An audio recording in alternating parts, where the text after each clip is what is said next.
question for you, YouTube public. If you could sell your soul to the devil in exchange for immortality, and then later on try to exchange that back for youth. No, sorry, it's youth first, then immortality.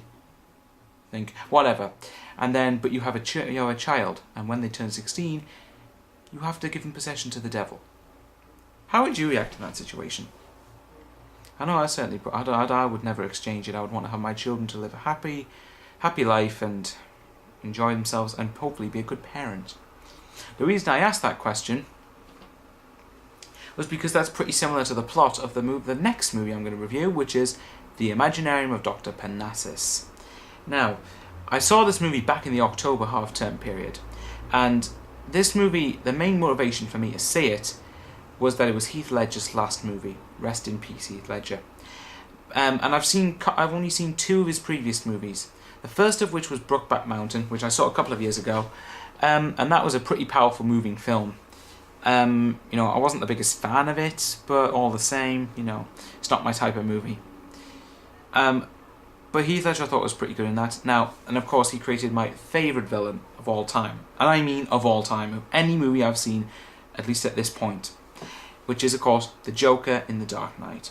Now, I think that will probably be what he's best known for, because the phenomenal success of The Dark Knight, I really did feel was well deserved. He deserved every Oscar he got for his character of the Joker, and that's the way that villains should be done in a movie. But that's not the plot of Dr. Parnassus. Now, Dr. Parnassus. Now, this story. The plot of this movie is a pretty complex, I will say, but I'm going to try to tell it as best as I can and then get into my review, of course. So, here we go. The plot of The Imaginarium of Dr. Parnassus.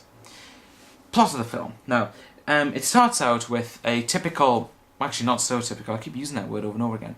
Anyway, it starts off with a British circus who are doing it terrible. They are not getting any recognition.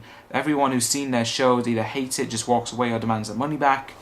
And of course, and the backstory of this, it's on the sidelines, is that one of the circus help us out here.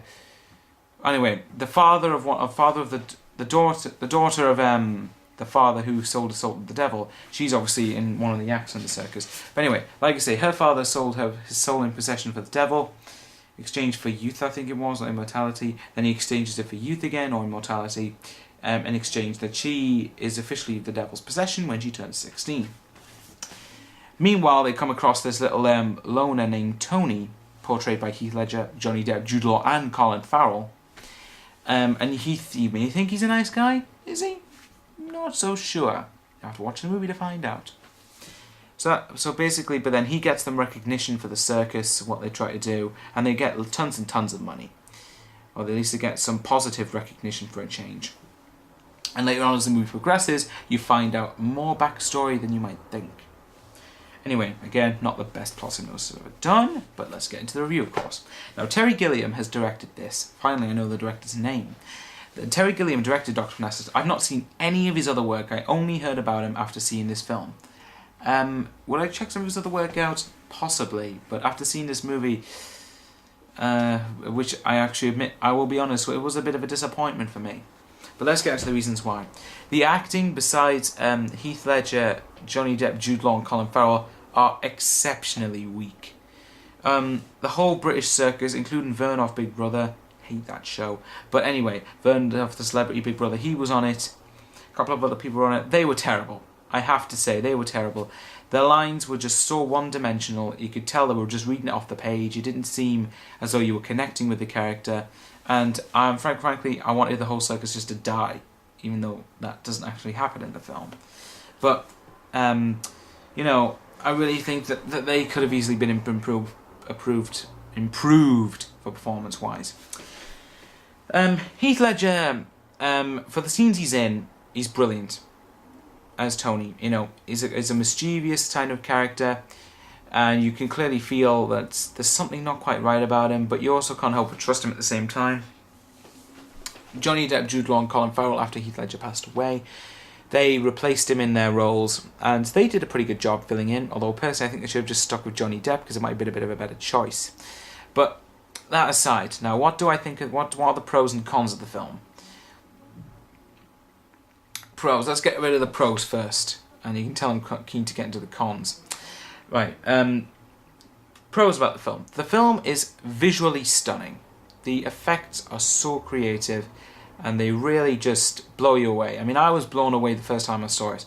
It looked like, I mean, in the trailers for this movie, a majority of it was shown off the visual effects. Sort of like what Avatar was, but you could clearly tell the difference between the two movies when you watch them both.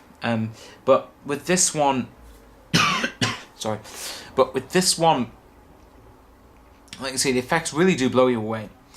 The pacing wasn't too bad once it got going. The middle section I thought was pretty good, you know, and I like how inventive this movie was. Terry Gilliam does a really terrific job of improving the visuals and putting them on the screen. In fact, it was amazing this movie wasn't in 3D. I really think it was amazing this film was not in 3D. It'll probably get re-released in 3D at some point, but I don't know. Another pro about the film. Despite being a bit too long, the running time I thought was pretty decent. It didn't feel like it dragged much at all. I can't think of any other pros to say because, well, I'll forget it. Right, now we'll have to get into the cons here, and there's quite a few of them. Besides, for the most part, crappy acting, the storyline kind of felt a bit off. It didn't, well, actually quite a lot off. The storyline felt extremely off. It felt like it just was there. It wasn't there for a purpose. It also didn't feel like it had a storyline. You know, I mean, the two stories don't really come together in any way towards the end, and you know, the story kind of gets lost, twists and turns in places, and it left me thinking, what did I just watch? What was that about? You know, it leaves you with a sort of confused sense in you when you've finished watching the film. Another thing I didn't like about the film was that its third act was just so ridiculous, so over the top. Despite some pretty good acting from Jude Law and Colin Farrell and Johnny Depp, despite good acting from them, that's the only good thing about the last third act. The ending of this movie was atrocious. The ending of this film was just incredibly cheesy. It just didn't feel. It didn't feel like it had a satisfying conclusion, and there was no. And another big problem. Towards the end, there was no character resolutions. You know, majority of the characters, if they died, it was left unexplained why they died, how they died. You know, with Tony's character, it was left unexplained at the end. With everyone's character, it was left unexplained. You know, there were so many problems with this movie. You know, and I really don't quite see how people could think this is the greatest film ever made. Some people I saw it in the theatre with thought it was complete crap. They thought it was rubbish. I wouldn't quite say that, but it's not quite on par as good. But overall, the Imaginary Dr. Parnassus, it's a good way to escape reality for a couple of hours. It's a good way to sort of have fun with visuals, be amazed and go, ooh, ah, when you watch the film. But the storyline, unfortunately, is just such a mess. And the story, at the end, it just makes no sense. It just comes out as bleh. The story just comes out in one big chunk, and you don't feel it was there for a reason. Now, I'm struggling whether to give this 2.5 or 3 stars. Simply because it wasn't inventive, and it's the first time I've seen a Terry Gilliam film, I'm going to be really, really generous and give it 3 stars. It was a decent movie, not quite the best, though, that I've seen that's last year. So that's my review of the Imaginarium of Dr. Parnassus. I hope you take it into consideration if you want to get this film on DVD or not. But like I say though, it just lost its story towards the end, and after the ending, I was just really confused. To this day, I still try to figure out why this plot was made as it was. But it's a decent movie. It's not terrible. Thank God it's not terrible. But it's nothing near good or special either. So anyway, until next time, YouTube, my God Bowers, signing out.